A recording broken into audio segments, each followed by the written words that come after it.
Hi, I'm Bob. I'm an alcoholic. I've been through this process with the help of a Big Book Step Study sponsor, an awesome God. I've made most of my amends, and I'm practicing all the steps to the best of my ability. I just want to thank Kathy for asking me to speak. It is an honor. I try, rather than being anxious to speak, I like to have gratitude. You know, I'm very fortunate to be sitting here doing this. When I first came to Big Book, I was a shattered human being. I couldn't put words and thoughts and sentences together. I couldn't communicate with human beings. I felt less than everyone else. I was very intimidated. I thought everyone was smarter than me. The first meeting I went to, I heard two things.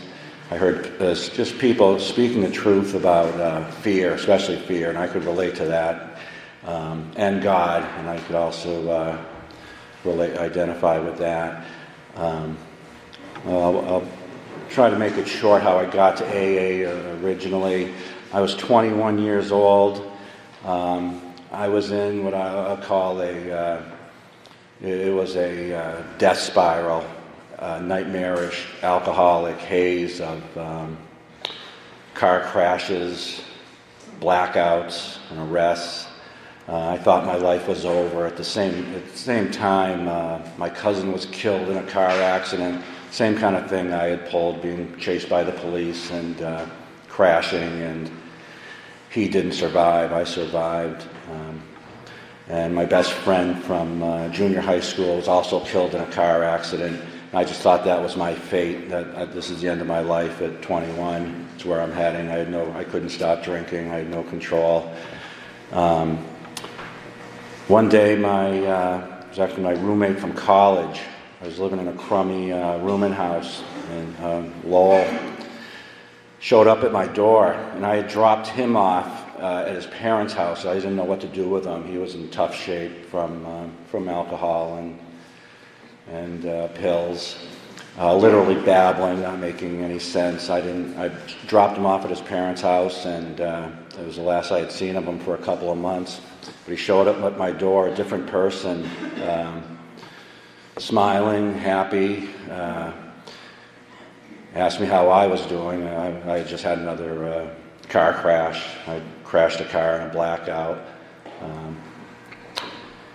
And I was waking up out of blackouts in towns I didn't know where I was, talking to people I didn't know, not knowing how I got there, and going out in the parking lot and I picked up another car, walk around the car cringing. Well, how did I get here? And he said there was a room available, another woman in the dorm from UMass. Her parents were in the program. They rented a few rooms to alcoholics. He said there was a room available if I wanted to join them and try to stop drinking. And I said I would. I went along. I threw my stuff in the car, and I took right to it, started going to meetings. I was absolutely amazed. They're big. It was just right outside of Boston, huge auditoriums, all huge meetings. Smoked weed before my first couple of meetings, just to get in the door. But after that, I took right to it. I couldn't believe the things we could do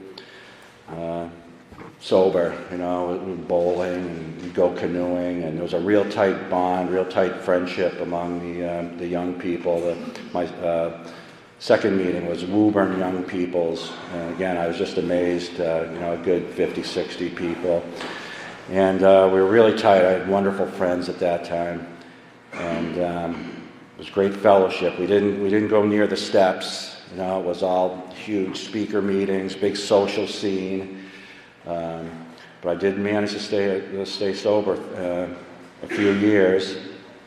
Then an apartment was available in my hometown out in Western Mass, and my dad fixed it up for me. And I moved back up there, started going to meetings, but I didn't. I wasn't making contact. My old friends were coming around asking me if I wanted to go out drinking with them, and I held off for a while. But one day we were out driving around, and it was my car, and a bowl of weed came by, and I took a hit, and you know, it was off to the races, you know, for 23 years actually, and I wouldn't get back to a meeting of Alcoholics Anonymous for 31 years. So I was in tough shape when I did come back. I had managed to stop drinking on my own. It was 8 years, crazy out of my mind, completely isolated from the world, from society. I lived on a campground in Lunenburg on the lake, and it was my own little world. I just did not deal with people. I wouldn't go get my hair. I had hair down the middle of my back. My clothes were just rags. I'd like slither out and go grocery shopping just to survive. And I'd go to my son's school functions, but I wouldn't go near anywhere of the other parents. You know, I couldn't deal with anyone asking me the slightest question. You know, even just how you doing, or you know, talk about the weather or Patriots or anything else.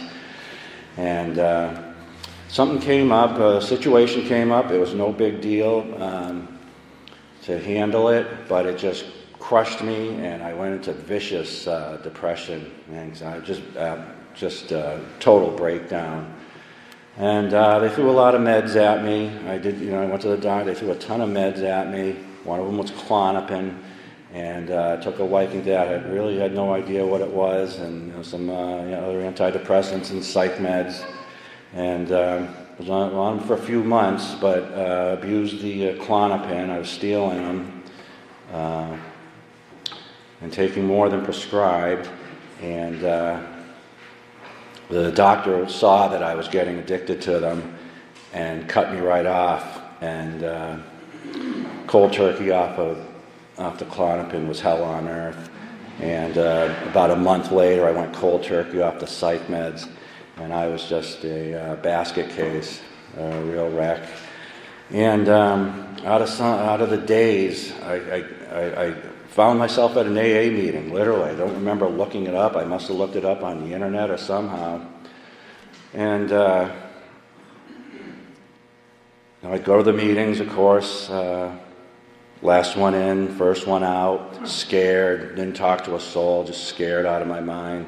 I was suicidal. I was, really, really in tough shape.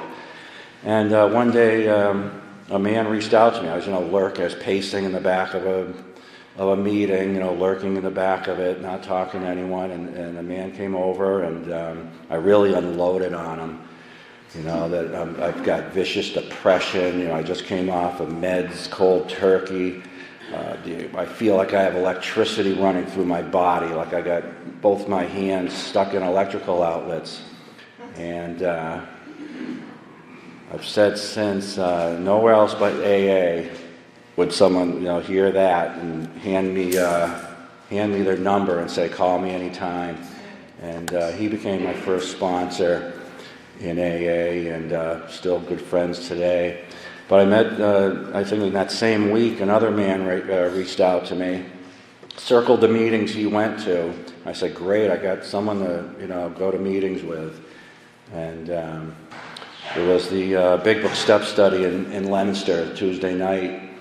And again, I was just floored by the whole thing. I'd never seen anything like it, heard anything like the honesty and like I said, honest talk about fear. God was mentioned over, and I'm not sure what step they were on at the time. And so I made it. I went every week. I enjoyed that meeting. Barely speaking. I did know the one guy I was hanging around with. And I went, steadily. I couldn't stand reading, even. I was scared of that. Just coming around, they have a microphone also. I'd die when the microphone came around to have to say my name even. And I didn't like it if people sitting next to me were sharing, because it brought attention my way. But I kept at it. It was like the only glimmer of hope I had, to come out of the mess I was in. And I went for about a year, and finally, things were really bad. Again, I said I was suicidal, and it was the end of the line.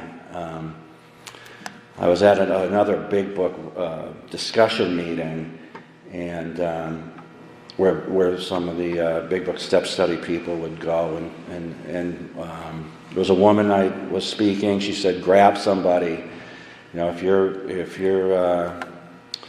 And she was saying exactly what was on my mind. If you're at the end of your rope, if you see no hope, grab one of these people. And there was a guy there that I had heard in some of the meetings, and I asked him to be my sponsor that night, and it was literally like when he said he would do it, it was literally just a rush of a feeling of comfort and hope. I really felt hope, and we got right to work, reading, got through that, and I said the third step prayer together, got going on my writing. I found it therapeutic. I really stuck at it. I'd have the book in my car all the time. I used to like to write before the meetings, outside of churches. I just felt that there was, God was being drawn in, to do this work. And I'd write every opportunity I could. It was suggested to write an hour a day. I rarely did that. I had like an internal clock where my mind would the gears would stop after about usually 30, 40 minutes. But I was persistent with it, and writing out the resentments, of course. In the beginning, you bracket the fears. There'd be a couple of them, on the effects. But by the end, every effect, I bracketed fear afterwards. Fear, when I was writing my turnarounds, fear was always the longest section. And of course, then the actual fear list. Moved on to sex inventory. I was finished with the writing.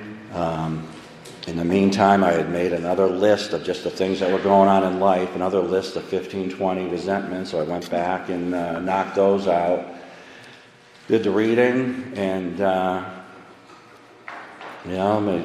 got the handshake, welcome to AA. And wasn't expecting at that point. I went and spent an hour with God. I chose a spot outside the church I was attending at the time. I wasn't expecting any big fireworks, or any bolt of lightning or anything, but it was a calming effect. And then we moved on to steps 6 and 7. And my sponsor, I thought, I read them and looked at them.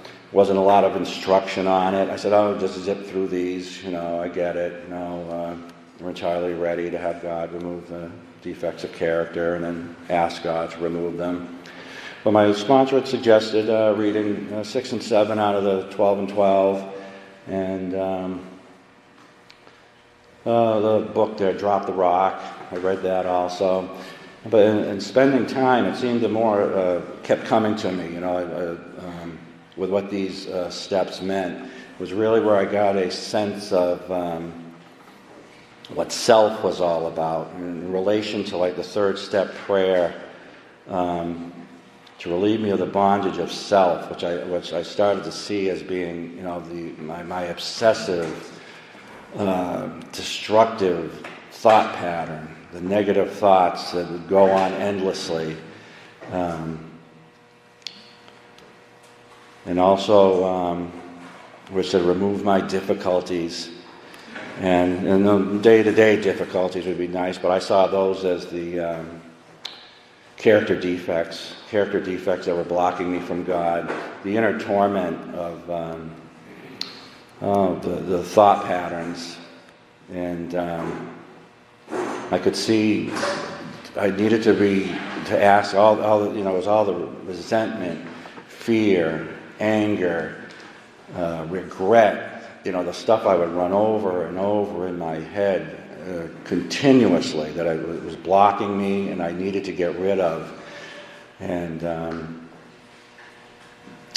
I saw, like I said, I saw the meaning of self, of self as being like, ego. I could see where when people say ego, I think we tend to think of the superinflated, very prideful, point of arrogance, but there's also the ego feeling, having low self-esteem and hating yourself. It's our conception, it's our self-conscious that was very destructive.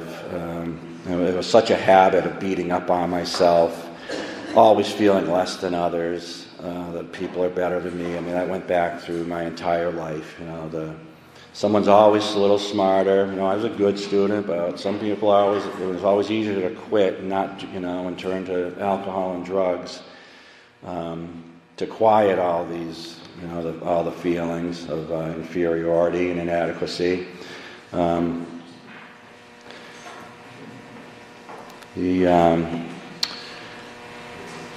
So I realized, that this part here to ask God, that's what I do basically every day, humbly ask, to get on my knees, not just asking to, keep away from a drink or a drug for the day, also to take away all these others. I mean, it can pertain to, again, resentment, fear, anger, self-pity is huge, and even other aspects of,